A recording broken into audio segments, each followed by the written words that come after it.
NDTV के Rajasthan channel में आपका स्वागत है। मैं हूं मनोरंजन भारती। जब राजस्थान की बात कर रहे हैं तो उद्योग धंधे की बात करेंगे और उसके लिए हमारे हमारे साथ कुछ मेहमान हैं। और सबसे पहले एक यंग इंटरप्रेन्योर है, उनसे बात करेंगे। आपका क्या नाम है? मनु शर्मा। आप क्या करते हैं? मैं एक एंटरप्रेन्योर हूँ। क्या करते हो? हम प्रोटीन फूड्स एंड स्नैक्स बनाते हैं। ये दिखाइए, क्या है ये?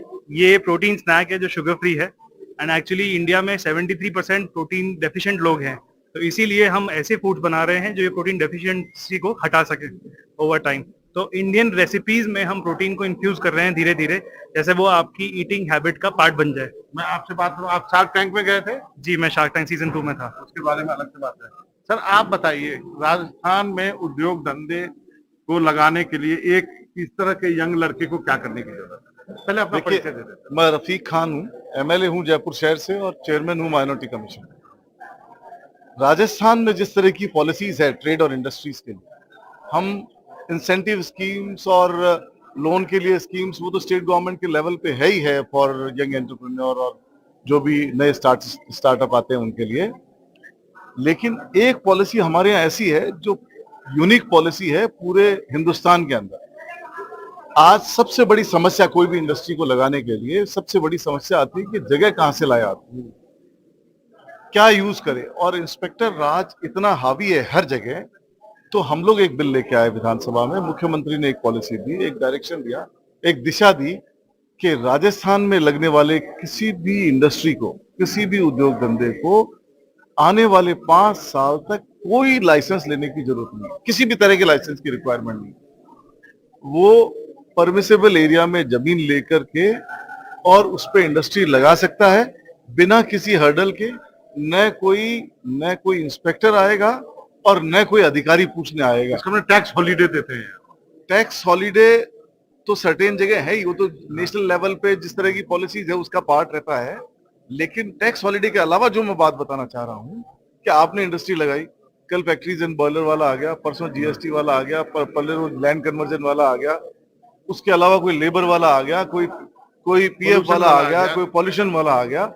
तो इन सब से मुख्यमंत्री ने मुक्ति दे दी कि आप इंडस्ट्री लगाओगे तो 5 साल तक आपकी फैक्ट्री में कोई आके नहीं पूछेगा, और 5 साल के बाद भी आपको 6 महीने ग्रेस पीरियड दिया जाएगा ताकि आप वो लाइसेंसेस, वो सर्टिफिकेट ले सको और इंडस्ट्री यहाँ लगा सको। तो इससे सबसे बड़ी जो बचत होगी वो किस चीज की होगी कि जो लैंड प्राइसेस है, जो सबसे बड़ा एरिया है, उसमें आप परमिसेबल जगह में बीघाओं के हिसाब से जमीन खरीदो और अपना कनेक्शन लो और इंडस्ट्री लगाओ। आपको किसी से कुछ पूछने की जरूरत आपके पास आते हैं। आप बताओ क्या दिक्कत है और कितनी सुविधाएं मिल रही हैं आपको? मैं पहले पॉजिटिव से चालू करूंगा, दिक्कत ज्यादा सुविधाएं पे। तो पिछले 4-5 साल में पहले से है, भामाशाह के बारे में बात करूंगा क्योंकि मेरा उससे रिलेशन।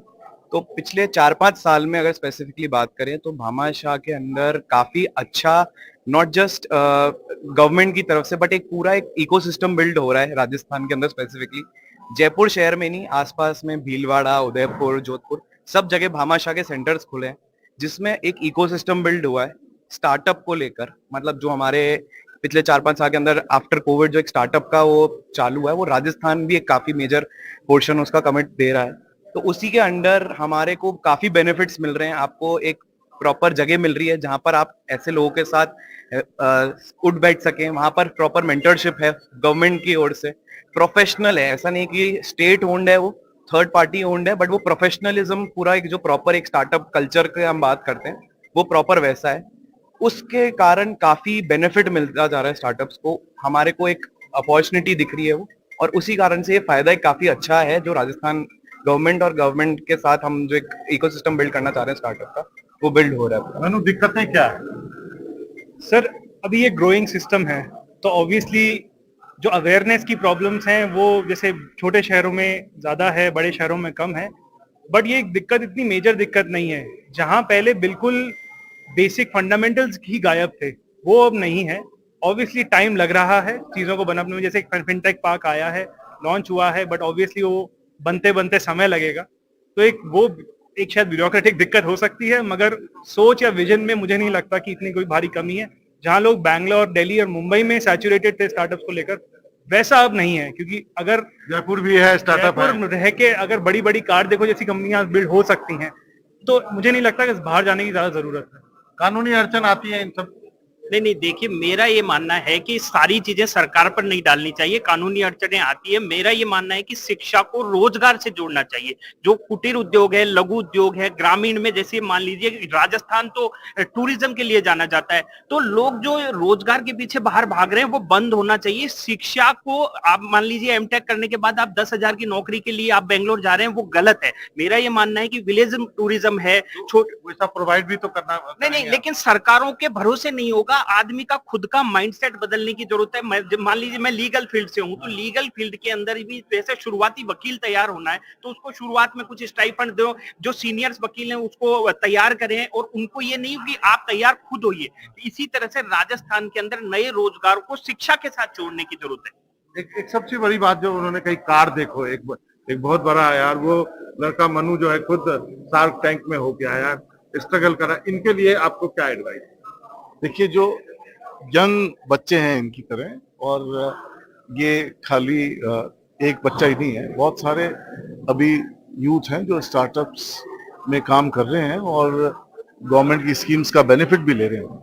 लेकिन मैं ये कह सकता हूं कि राजस्थान के अंदर जिस तरह का विजन हमने डेवलप किया है इन पिछले 4.5-5 सालों में, ये अपने आप में एक यूनिक पॉलिसी है।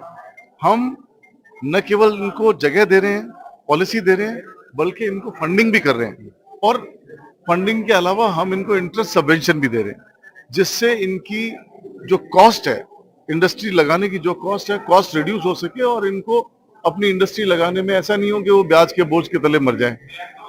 और जैसा अभी वकील साहब ने कहा, मैं इनकी बात से काफी सहमत हूं कि बहुत सी राजस्थान टूरिज्म पे तो डिपेंड करता ही करता है, लेकिन बहुत सी ट्रेड और इंडस्ट्री ऐसी है जो टाइनी ट्रेड और इंडस्ट्री है, जो हथकरघा उद्योग है, वो राजस्थान में बहुत बड़ा है। जैसे जैसे रजाइयों का काम है, जैसे हैंडीक्राफ्ट का काम है, बैंगल्स का काम है, वुडन हैंडीक्राफ्ट का काम है, मार्बल हैंडीक्राफ्ट का काम है। ऐसी बहुत सारी छोटी इंडस्ट्रियां हैं जो गली मोहल्लों में चलती है।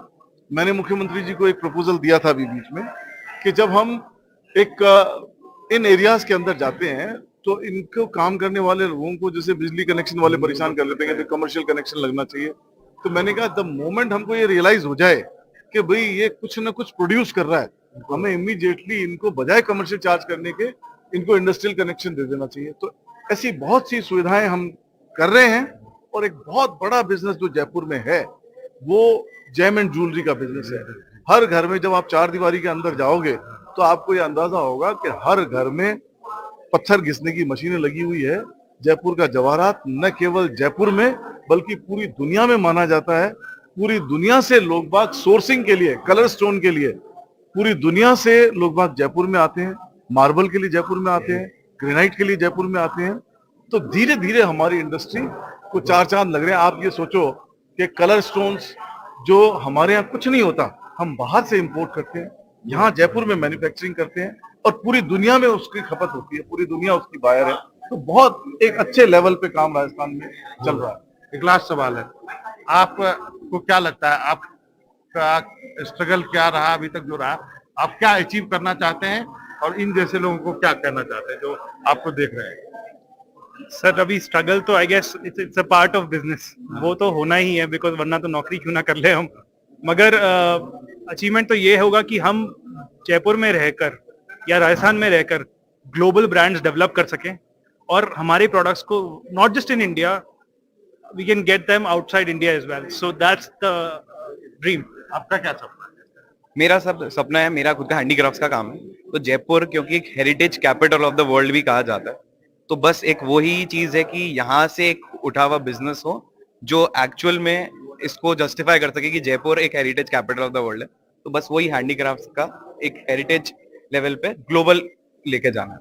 आप सबका शुक्रिया। तो आपने सुना कि दो यंग लड़के कुछ कर गुजरना चाहते हैं बिजनेस के रूप में, और एक एमएलए साहब जो बता रहे थे कि सरकार की क्या पॉलिसी है और सरकार आगे क्या करेगी और सरकार को आगे क्या करना चाहिए। उम्मीद है ये दोनों आपस में मिलेंगे और कोई एक नया रास्ता राजस्थान के लिए ढूंढ निकालेंगे। आप सबका बहुत बहुत शुक्रिया।